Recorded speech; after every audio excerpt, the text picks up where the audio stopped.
ሰላም ጤና ይስጥልን ውድ የቻናላችን ተከታታዮች የፕሮግራማችን ቤተሰቦች ይህ አብዲ ራዋ ቲዩብ ነው። ፕሮግራማችንን ላይክ እያደረጋችሁ እንዲጀምሩ ላይክ ስታደርጉ የዚህም ፕሮግራም ተደራሽነት ተደማጭነት በእጅጉ ከፍ ስለሚያደርግ ላይካችሁ ይጠቅመናል። ላይክ አድርጉ።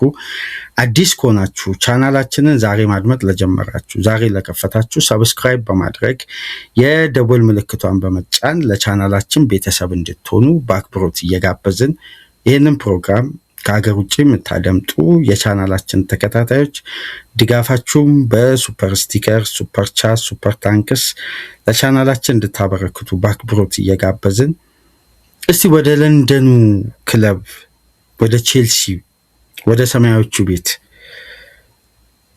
በስብስቡ በያዘው ተጫዋች አሁን ደግሞ በበለጠ ባመጣው አሰልጣኝ በእጅጉ ቀጣይ ዓመታትን የቼልሲን እንቅስቃሴ አጫዋወት የቡድን ግንባታን በእጅጉ እየናፈቅን ነው የምንገኘው።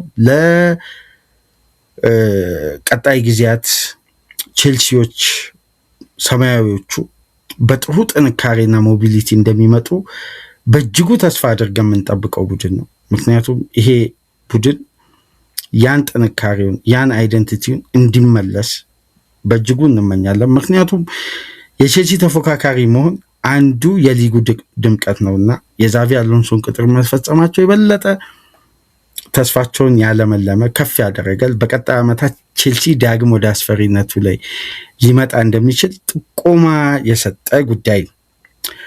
ነገር ግን ቡድን ሲገነባ አንድ ቡድን ወደ ቅኝት ሲመጣ መረጋጋት ሲመርጥ ወደ ስልት ወደ አይደንቲቲ ወደ ተረጋጋ ኢንቫይሮንመንት ሲመጣ ከሚገጥሙት ፈተናዎች መካከል ሲነር ተጫዋቾች በኮምፒቲሽን እጥረት ቡድኑ ካለበት ሁኔታ አንጻር ለትራንዚሽን አሁን የተወሰኑ ስቴፖች እንደሚያስፈልጉ ሲረዱ በእግር ኳስ ኬሪየሬ የስኬት ዘመኔ አጭር ነውና እነዛ ስኬቶች ከቡድን ካለውበት ቡድን ይሻላል በማለት የሚያፈነግጡ ተጫዋቾች አሉ።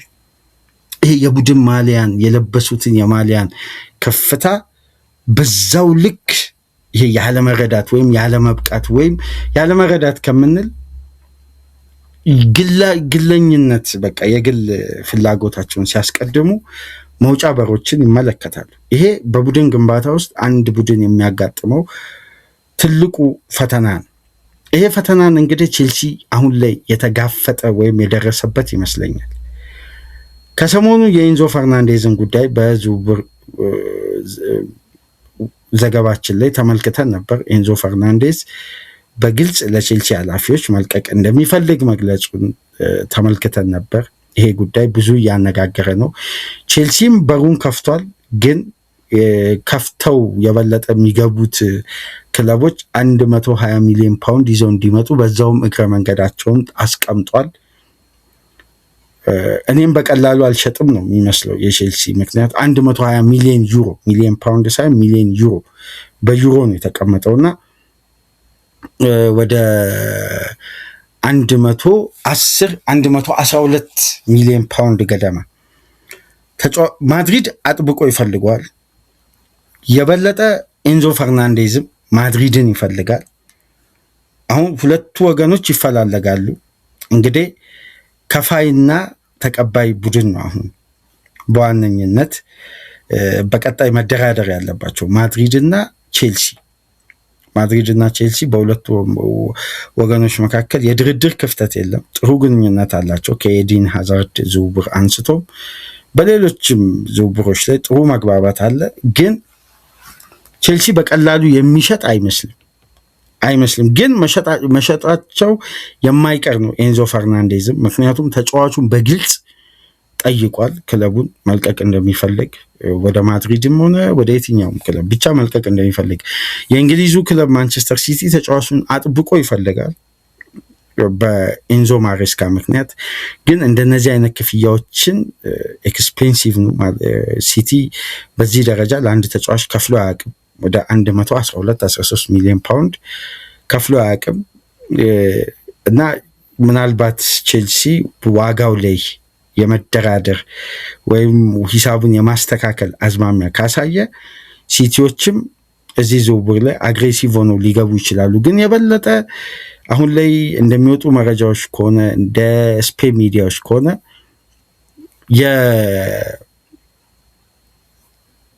የማድሪድ ፍላጎት ነው ጠንክሮ እየተስተዋለ የሚገኘው በኤንዞ ፈርናንዴዝ ላይ እና የዚህ ተጫዋች ይሄ ዋጋ ፕራይስ ታግ መለጠፉ የተጫዋቹን መውጣት ከሚያሳዩ ምልክቶች መካከል አንዱ ነው እየተባለ ነው የሚገኘው። ቼልሲም በሩን ከፍቷል።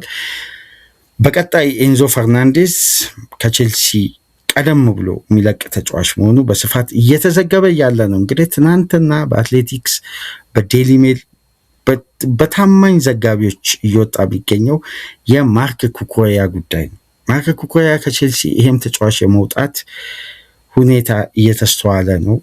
የበለጠ አትሌቲኮ ማድሪድ 43 ሚሊዮን ፓውንድ ቢያቀርብም ቼልሲ ከ61 ሚሊዮን ፓውንድ በታች እንደማይሸጥ ገልጿልና ይሄን ተጫዋች የ3 ዓመት ኮንትራት ነው የሚቀረው። ነገር ግን 61 ሚሊዮን ፓውንድ ቼልሲ ፕራይስ ታግ አስቀምጦበታል። 61 ሚሊዮን ፓውንድ እንደ ማርክ ኩኩሬያ አይነት ክላስ ተጫዋች ላይ ብዙም ጎጂ የሆነ ዋጋ ባይሆንም ግን ቼልሲ የሚያጣው ኳሊቲ ነው አሁን ላይ እያሳሰበ የሚገኘውና ይሄ ተጫዋችም የመልቀቁ እድል ሰፊ ነው እየተባለ ነው። ከወዲሁ መውጫ በሩን ተመልክቷል። ባርሳም ይፈልገዋል። ግን ይሄን ያክል ክፍያ ባርሳውን ላይ ይከፍላል ተብሎ አይጠበቅም። ነገር ግን አትሌቲኮ ማድሪድ አሁን ላይ በጥብቅ የሚፈልገው ክለብ ነው ለማርክ ኩኩሬያ። ቼልሲዎች ግን 61 ሚሊዮን ፓውንድ ለጥፈዋል። ተጫዋቹ ልክ እንደ ኤንዞ ፈርናንዴዝ ያለፈው የኢንተርናሽናል ብሬክ በኤንዞ ፈርናንዴዝ መልክ ሳይሆን ከሱ ለየት ባለ ሁኔታ ተቃውሟል። የቡድኑን ሂደትና ስለ ኮንሲስታንሲው፣ ስለ ዘላቂነቱ፣ የቡድን ግንባታ ላይ ስላለው የክለቡ ውሳኔ ተቃውሞ አሰምቷል። ግን ቢሆንም እንደ ኤንዞ ፈርናንዴዝ አልነበረም። ሌላውን ክለብ ሜንሽን ያደረገ ሳይሆን ስለ ቡድኑ ፕሮግረስ ነው ተጨንቆ እንደ አንድ የቼልሲ ተጫዋች ሀሳቡን የገለጸው። ግን ቢሆንም አልተወደደለትም፣ ቅሬታዎች ተፈጥረዋል። ስለዚህ ሌላኛው ተጫዋች ሌላኛው ሱፐርስታር ከቼልሲ ሊወጣ የሚችለው በዚህ ሳመር ማርክ ኩኩሬያ ነው በሚል በስፋት ከትናንት ጀምሮ እየሰማን እያደመጥን የበለጠ ደግሞ የመውጫ በሩም የተመቻቸለት ተጫዋች ነው የሚባለው። ሪሊስ ክሎዙን ቼልሲ አክቲቭ ለማድረግ መዘጋጀቱን ተከትሎ 61 ሚሊዮን ፓውንድ እየተባለ ነው። ቼልሲ ታዲያ እነዚህን ሁለት ተጫዋቾች እንዴት ይተካል? እስካሁን ድረስ ምንም ተጨባጭ መረጃ በቼልሲ በኩል እየወጡ አይደለም። ግን የበለጠ ሞርጋን ሮጀርስ ላይ ያለው ፍላጎት ቼልሲ ጠንካራ ነው።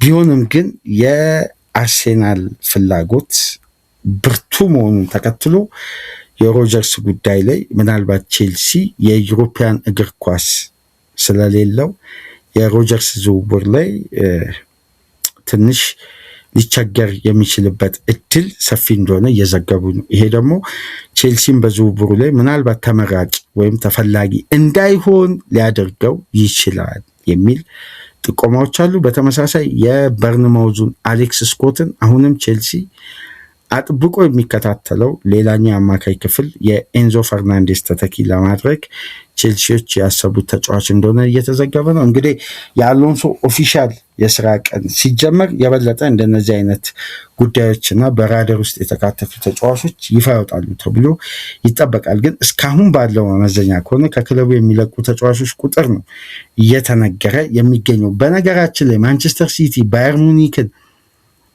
ሌላ አንድ ትልቅ የእንግሊዝ ክለብን ጨምሮ በጥብቅ የአቼፖንግን ጉዳይ ለቼልሲ ኃላፊዎች ጥያቄ አቅርቦ በፍጥነት ቼልሲ ሪጀክት አድርጎ ከማይነኩ ከማይሸጡ ተጫዋቾች መካከል ግንባር ቀደም አቼፖንግ ነው በማለት ጥያቄዎችን ሁሉ መልሷል። ጥሩ ክፍያም እንደቀረበላቸው ቢነገርም ግን ቼልሲዎች ጥያቄውን በጭራሽ ለመቀበል ፈቃደኛ እንዳልሆኑና በፍጥነት ጥያቄውን ውድቅ እንዳደረጉ ተነግሯል።